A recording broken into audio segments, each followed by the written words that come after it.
Minato, Naruto, Boruto এবং বোরোশিকি এদের মধ্যে রাসেনগানের পার্থক্যগুলো আমরা জানবো। মিনাটো নামিকাজে, যে ছিল রাসেনগানের কিওটোর, এটি তৈরি করতে তার সময় লেগেছিল 3 বছর। মিনাটোর রাসেনগান ছিল একদম পিওর চাকরা গণিত, এটি মূলত তার ফায়ার রাজিং টেকনিকের সাথে সে ব্যবহার করত।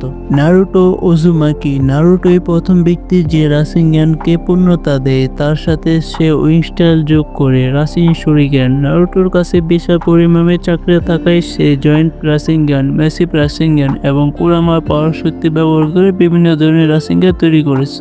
বোরুটো ওজুমাকি, বোরুটো অজান্তে রাসেনগানের সাথে রাইটিং স্টাইল যোগ করে তাকে বানিয়ে ফেলে ভ্যানিশিং রাসেনগান।